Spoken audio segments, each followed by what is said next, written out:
बिहार विधानसभा चुनाव में प्रधानमंत्री नरेंद्र मोदी और मुख्यमंत्री नीतीश कुमार की जोड़ी ने एनडीए को ऐतिहासिक और प्रचंड बहुमत दिलाकर सचमुच कमाल कर दिया।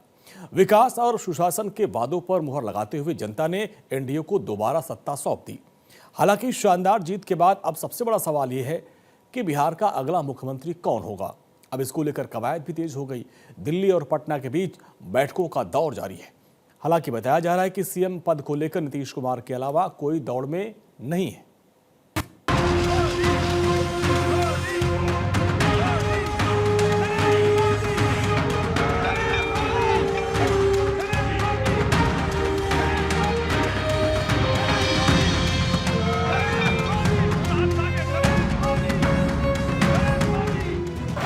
मोदी नीतीश की जोड़ी हिट, परिणाम सुपर हिट। मोदी नीतीश का कमाल, फिर डबल इंजन 5 साल। मुख्यमंत्री की रेस, नीतीश के अलावा नहीं कोई फेस।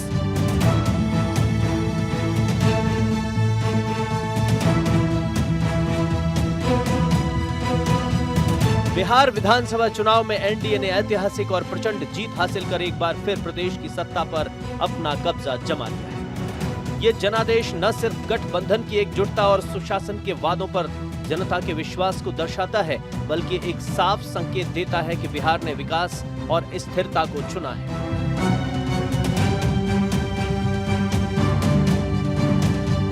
साथ ही प्रधानमंत्री नरेंद्र मोदी और नीतीश कुमार की जोड़ी को सुपरहिट बना दिया है। इस शानदार जीत के साथ अब सबकी निगाहें मुख्यमंत्री की कुर्सी पर टिकी हैं और राजनीतिक गलियारों में ये चर्चा गर्म है कि बिहार में एक बार फिर से नीतीश सरकार बनेगी। नीतीश कुमार के सरकारी आवास पर नेताओं का तांता लगा हुआ है। जेडीयू के साथ साथ घटक दल के नेता भी नीतीश कुमार से मिल रहे हैं। एलजेपीआर के अध्यक्ष और केंद्रीय मंत्री चिराग पासवान ने भी नीतीश कुमार से मुलाकात की और मुलाकात के बाद चिराग ने नीतीश कुमार की खुले तौर पर तारीफ की। मुख्यमंत्री के चेहरे के तौर पर लोक जनशक्ति पार्टी रामविलास, जैसा मैंने कहा और जिसका जिक्र केंद्रीय गृह मंत्री जी के द्वारा किया गया था कि तमाम विधायक बैठेंगे और संविधान की मर्यादा भी यही कहती है कि तमाम विधायक ही इवेंचुअली चुनने का काम करते हैं। मैं ये मानूंगा कि एक बार फिर से मौजूदा मुख्यमंत्री नीतीश कुमार जी ही हमारे गठबंधन के विधायक, हमारे गठबंधन के नेता के तौर पर मुख्यमंत्री की भूमिका का निर्वहन करने का काम करेंगे। चिराग पासवान के अलावा जेडीयू के नेता और केंद्रीय मंत्री ललन सिंह भी नीतीश कुमार से मिले। इसके अलावा एनडीए के दूसरे दलों के नेता भी मिल रहे हैं। सबने एक सुर में कहा कि नीतीश कुमार ही सीएम होंगे। उन्हीं की अगुवाई में इतना बड़ा बहुमत हमें मिला है एनडीए को, तो निश्चित तौर पर बधाई के पात्र हैं। माननीय प्रधानमंत्री जी को भी आपके माध्यम से बधाई देते हैं और सब लोग जानते हैं कि मुख्यमंत्री जी में क्षमता है, मुख्यमंत्री जी में बिहार को लीड करने की क्षमता है, तो निश्चित तौर पर उन्हीं का बात आएगा, उन्हीं के नाम आएगा और वही मुख्यमंत्री बनेंगे। दरअसल बिहार की जनता ने ऐतिहासिक जनादेश दिया है। एनडीए की सुनामी में लालू की पार्टी आरजेडी और ग्रैंड ओल्ड पार्टी कांग्रेस दोनों पूरी तरह से डूब गई। एनडीए ने 2010 करीब करीब रिपीट कर दिया। परिणाम एक बार फिर से देश की राजनीतिक पटल पर यह सिद्ध करता है कि अगर नरेंद्र मोदी ने कमान संभाल ली हो तो असंभव भी संभव है, यानी मोदी हैं तो मुमकिन है। एनडीए 202, महागठबंधन 35, अन्य 6। जनता ने ऐसा जनादेश दिया कि बिहार के नक्शे पर हर तरफ भगवा दिखाई दे रहा है। इससे पहले 2010 के विधानसभा चुनाव में एनडीए को जबरदस्त जीत मिली थी। तब एनडीए को 206 सीटें आई थीं और इस बार भी एनडीए ने डबल सेंचुरी लगा दी है। एनडीए की पार्टियों ने जीत के लिए जबरदस्त रणनीति अपनाई और इसका परिणाम दिखाई दे रहा है। एनडीए की सभी पार्टियों का स्ट्राइक रेट जबरदस्त रहा। बीजेपी 101 सीट पर चुनाव लड़ी, 89 जीती, 88% स्ट्राइक रेट। जेडीयू 101 सीट पर चुनाव लड़ी, 85 जीती, 84% स्ट्राइक रेट। एलजेपीआर 28 सीटों पर लड़ी, 19 जीती, 68% स्ट्राइक रेट। एचएएम 6 सीट पर लड़ी, 5 जीती, 83% स्ट्राइक रेट और आरएलएम 6 पे लड़ी, 4 जीती, 66% स्ट्राइक रेट।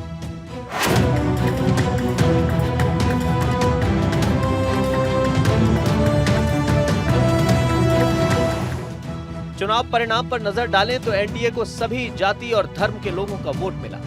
चुनाव में जातीय समीकरण पूरी तरह से ध्वस्त हो गया। इस चुनाव में एमवाई का नया ट्रेंड देखने को मिला। एमवाई का नया ट्रेंड मुस्लिम और यादव का गठजोड़ नहीं, बल्कि महिला और युवा गठबंधन का गठजोड़ है। इस बार महिलाओं की बम्पर वोटिंग के साथ साथ युवाओं ने भी बढ़ चढ़कर मतदान में हिस्सा लिया। 243 सीट पर आए परिणाम बताते हैं कि एनडीए न केवल महिला मतदाताओं को विश्वास में लेने में कामयाब रहा, बल्कि युवाओं का भी वोट मिला। बिहार में कुछ दलों ने तुष्टीकरण वाला MY माय फॉर्मूला बनाया था, पर आज की इस जीत ने एक नया सकारात्मक MY माय फॉर्मूला दिया है, और ये है महिला और यूथ। यादव और मुस्लिम के नाम का समीकरण रखने वाली पार्टी बुरी तरह पराजित हुई। इसके साथ ही एक बात चर्चा में आ गई कि अरसे बाद बिहार विधानसभा एक खास जाति के दबदबे से बाहर निकल रही है। इस बार विधायकों का जातीय समीकरण बहुत हद तक अलग है। दलित भी खूब है, सवर्ण भी मजबूत है। जातिवार आंकड़ों पर नजर डालें तो राजपूतों की आबादी 3.45% है। इनमें 32 विधायक बने। भूमिहारों की आबादी 2.87% है। इनके 23 विधायक बने। ब्राह्मणों की आबादी 3.65% है। इनके 14 विधायक बने। यादवों की आबादी 14.26% है। इनके 28 विधायक बने। कुशवाहा आबादी 4.21% है। 26 विधायक बने। कुर्मी आबादी 2.87% है। 25 विधायक बने। वैश्य आबादी 5.12% है। 26 विधायक बने। दलित आबादी 19.65% है। 36 विधायक बने। मुस्लिम आबादी 17.70% है। 11 विधायक बने। बिहार विधानसभा चुनाव का परिणाम न सिर्फ भारतीय राजनीति का एक रोमांचक अध्याय है, बल्कि ये इस बात का स्पष्ट संदेश भी देता है कि जनता ने अस्थिरता और नारों पर स्थिरता और सुशासन को वरीयता दी है। एनडीए की ये ऐतिहासिक जीत केवल अंकों का खेल नहीं है, बल्कि डबल इंजन की सरकार पर बिहार के मतदाताओं की तरफ से लगाई गई एक अभूतपूर्व मुहर है। ये विजय दिखाती है कि प्रधानमंत्री नरेंद्र मोदी का करिश्मा, उनकी जन कल्याणकारी योजनाएं और उन पर जनता का अटूट विश्वास आज भी भारतीय राजनीति में सबसे बड़ी शक्ति है। Bureau report, Bharat 24।